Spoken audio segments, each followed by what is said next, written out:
Brought to you by Summercool. Pack कर दे summer cool. सबर cool cooler हवा ऐसी छोड़े पूरी फैमिली को ठंडक से जोड़े। सबर कूल लाइफ बनाए वंडरफुल। चाचा जी को लेकर क्या दिमाग में चलता है? हमारे कुछ दिमाग में नहीं चलता उनको लेकर के। क्यों? जिनके बारे में आप जिन्हें कुछ समझेंगे तब तो आप उनके बारे में कुछ दिमाग में रखेंगे। तो हम तो उन्हें कुछ समझते नहीं, तो हम क्यों उनके बारे में दिमाग में रखेंगे कोई चीज़। हाँ, हत्यारोपियों के परिवार के साथ उन्होंने मंच साझा किया था, वही नहीं थे उसमें। उसमें हमारे पिताजी के खिलाफ में एक मुख्य गवाह थे, राजा राकेश सिंह है। तो अच्छा, गवाह भी उनके साथ? हाँ, वो मुख्य गवाह थे अपोजिशन की तरफ से। तो वही वहीं मौजूद थे, वो भी उसकी पूरी फोटो थी प्रॉपर। सब मुस्कुरा रहे थे। ये रायबरेली का दुर्भाग्य का विषय है। ये जनपद बहुत दुखी हुआ था उस चित्र से, और समय आने पे हर किसी का निर्णय होता है, चाहे वो यहाँ कोर्ट में हो चाहे ईश्वरी कोर्ट में हो। वो तो निर्णय होना ही होना है। हर किसी को अपने हर कर्म का जवाब देना पड़ेगा। माता जी हमारी कहती रहती थी कि मनोज पांडे विश्वासघाती है और ये किसी का नहीं होगा। लेकिन हम लोग थोड़ा सा सोचते थे कि माता जी का अपना एक निजी विषय हो सकता है।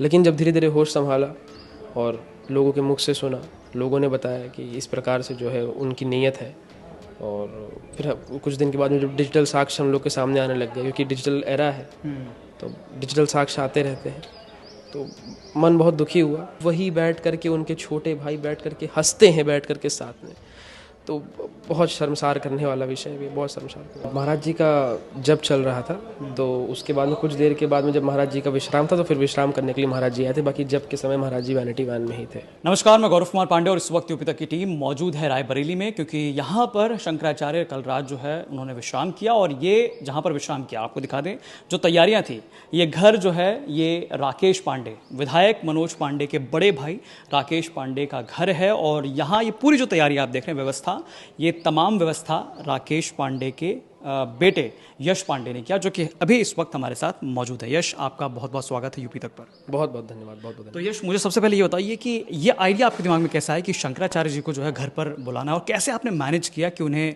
आप तैयार कर ले कि यहाँ रुक जाएं वो?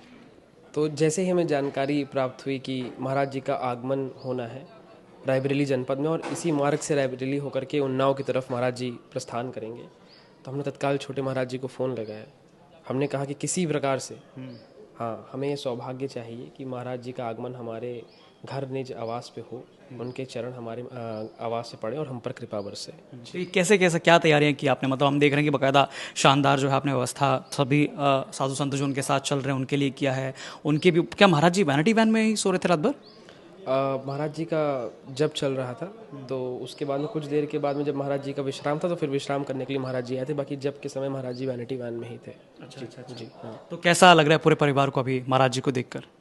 सभी बहुत ही उत्साहित हैं। हर्ष और उल्लास का विषय है पूरे जनपद के लिए, बहुत ही सौभाग्य का विषय है। हम सभी के लिए आज गौरव का दिन है। जी। तो मैं आपको बता दूं कि यश पांडे जो हैं वो मनोज पांडे, विधायक मनोज पांडे के भतीजे हैं। और साफ तौर पे मनोज पांडे वो मनोज पांडे जो समाजवादी पार्टी से निष्कासित हुए और अभी जो है फिलहाल भाजपा के साथ है। तो अभी फिलहाल चाचा जी को लेकर क्या दिमाग में चलता है? हमारे कुछ दिमाग में नहीं चलता उनको लेकर के। क्यों? जिनके बारे में आप जिन्हें कुछ समझेंगे तब तो आप उनके बारे में कुछ दिमाग में रखेंगे। तो हम तो उन्हें कुछ समझते नहीं, तो हम क्यों उनके बारे में दिमाग में रखेंगे कोई चीज़। जी। अच्छा, पिछले दिनों हमने देखा कि आपकी एक बयान जो आपका काफ़ी वायरल हुआ था उस दौरान, जब मनोज पांडे ने मंच साझा किया था अदिति सिंह के साथ। जी। उस लम्हे को जब आपने देखा तो क्या कुछ जो है परिवार का विचार था, आपके विचार थे? हाँ, हत्यारोपियों के परिवार के साथ उन्होंने मंच साझा किया था, वही नहीं थे उसमें। उसमें हमारे पिताजी के खिलाफ में एक मुख्य गवाह थे, राजा राकेश सिंह है। तो अच्छा, गवाह भी उनके साथ? हाँ, वो मुख्य गवाह थे अपोजिशन की तरफ से। तो वही वहीं मौजूद थे, वो भी उसकी पूरी फोटो थी प्रॉपर। सब मुस्कुरा रहे थे। ये रायबरेली का दुर्भाग्य का विषय है। ये जनपद बहुत दुखी हुआ था उस चित्र से, और समय आने पे हर किसी का निर्णय होता है, चाहे वो यहाँ कोर्ट में हो चाहे ईश्वरी कोर्ट में हो। वो तो निर्णय होना ही होना है। हर किसी को अपने हर कर्म का जवाब देना पड़ेगा। तो वो तस्वीर देखकर कैसा लग रहा था? हम सब बहुत भावुक थे। और ये बहुत पहले से ही हम सबको जानकारी थी। माता जी हमारी कहती रहती थी कि मनोज पांडे विश्वासघाती है और ये किसी का नहीं होगा। लेकिन हम लोग थोड़ा सा सोचते थे कि माता जी का अपना एक निजी विषय हो सकता है। लेकिन जब धीरे धीरे होश संभाला और लोगों के मुख से सुना, लोगों ने बताया कि इस प्रकार से जो है उनकी नीयत है, और फिर कुछ दिन के बाद में जब डिजिटल साक्ष्य हम लोग के सामने आने लग गए, क्योंकि डिजिटल एरा है तो डिजिटल साक्ष्य आते रहते हैं, तो मन बहुत दुखी हुआ। अब उनके क्या विचार रहते हैं, किस प्रकार के वो व्यक्ति हैं, वो वही जाने। या तो वो भूल जाते हैं कि ये सब तस्वीरें रायबरेली जनपद भी देखता होगा। वो जनपद, वो लोग जिन्होंने उस लड़ाई में अपनी जानें तक गंवाई, उस न्याय की लड़ाई में इनके साथ कंधे से कंधा मिला करके सिर्फ हमारे पिताजी के कारण वो लोग खड़े हुए। मुलायम सिंह यादव जी, माननीय बाबूजी के इतने एहसान थे हमारे परिवार के ऊपर, और इस प्रकार से उस पार्टी, उस मारूफी पार्टी के कभी ये आंचल भेद गए, तो ये सब बहुत ही शर्मसार करने वाला विषय है पूरे जनपद के लिए। भूल जाते हैं कि राकेश पांडे का एक अनाथ बच्चा भी होगा, वो भी देखता होगा ये सब तस्वीरें। क्या सोचता होगा वो विधवा क्या सोचती होगी जिनके हाथों में उसके पति ने दम तोड़ा होगा। वो उनका एक निजी विषय है। अब मैं क्या बोलूँ, मुझे फिर भावुकता आएगी, लेकिन ठीक है। अब मेरा दुर्भाग्य है कि हमारा उनसे कोई संबंध है, और बस हम सोचते हैं ईश्वर किसी प्रकार से मुझे इस विडंबना से निकाले कि ऐसे खराब आदमी से हमारा संबंध है, जिसने हर किसी को शर्मसार करने का कार्य किया, रायबरेली जनपद को, अपने बड़े भाई को, उस मारूफी पार्टी को, सभी को शर्मसार करने का कार्य किया। वैसे भी एक मतलब एक भतीजे के लिए चाचा जो है एक ऐसी इमेज होती हैं जो मतलब बहुत लाड प्यार, घुमाना, मतलब भतीजे को कभी कभी कंधों पर, हम सुनते हैं कि हमारे चाचा जी जो हैं वो कंधों पर बैठा के घुमाते थे, तो एक जो लगाव जुड़ा रहता है। क्या बचपन में ऐसी कोई मेमोरी आपके साथ रही चाचा जी के साथ की? नहीं, दरअसल जब हमारे पिताजी की हत्या हुई थी तो मैं मात्र 3.5 वर्ष का था, और उसके बाद में कुछ ऐसी परिस्थितियाँ थीं कि घर से कोई ऐसा सहयोग नहीं था। हमारी माता जी 3 बच्चों के साथ में अकेली पड़ गई थी, तो हम सब लोग ननिहाल, मुंबई चले गए थे, क्योंकि वो दुश्मनी का दौर था। थ्रेट इतने ज़्यादा थे कि आए दिन फ़ोन कॉल्स पे धमकी, कोर्ट में माता जी का गवाही देना एक बहुत ही बड़ा टास्क हो गया था। और किस प्रकार से जो आरोपी था, वो माफिया, जिसके ऊपर 300 से अधिक संगीन मामले उस समय दर्ज थे, जिस समय राजनीति का अपराधीकरण एक आम बात थी कि राजनीति का अपराधीकरण हो रहा है। कौन माफिया? उस समय के माफिया थे यहाँ पे अखिलेश सिंह जी, तो अखिलेश सिंह ही उसमें आरोपी थे। तो उनके खिलाफ हमारी माताजी ने न्यायिक गुहार लगाई, और हमारा जो संघर्ष था वो सिर्फ हमारे पिताजी को, मेरी माताजी के लिए था कि अपने पति को न्याय दिलाना है। किसी और का भले हो सकता है कि उसको राजनीतिक लाभ लेना है, उस चीज़ को, उस पूरे आपदा को अवसर में तब्दील करना है, वो किसी और का हो सकता है। लेकिन हमारा सदैव यही था कि हम संघर्ष करें और उस न्यायिक लड़ाई को अपने पिताजी को, और मेरी माताजी का था कि अपने पति को न्याय दिलाए। मैं तो छोटा था, लेकिन जब से मैं होश संभाला, उनके साथ कोर्ट जाने लगा, तो मैंने परिस्थितियाँ देखी वहाँ की कि किस प्रकार की परिस्थितियाँ रहती थी, हमें कितनी धमकियाँ मिलती थी। तो वो लड़ाई हमें नहीं, वो सिर्फ रायबरेली जनपद वासियों ने, पूरे प्रदेश, उत्तर प्रदेश ने लड़ी, और उन्हीं सबका साथ था जो आज हम सब यहाँ खड़े हैं। अन्यथा दशा में हमारी स्थिति इतनी नाजुक थी कि हम कोई छू दे तो हम बिखर जाते। तो उस नाजुक स्थिति में क्या आपके चाचा आपके साथ थे? जैसा कि हमने कहा आपसे कि कुछ लोग का था अपना कि उनको राजनीतिक लाभ लेने हैं, उस तरह के उन्होंने अवसर ढूंढने के प्रयास किए। हमारा था कि हम न्यायिक लड़ाई अपनी लड़ें, और किसी प्रकार से हमारी माता जी था अपने पति को न्याय दिलाए।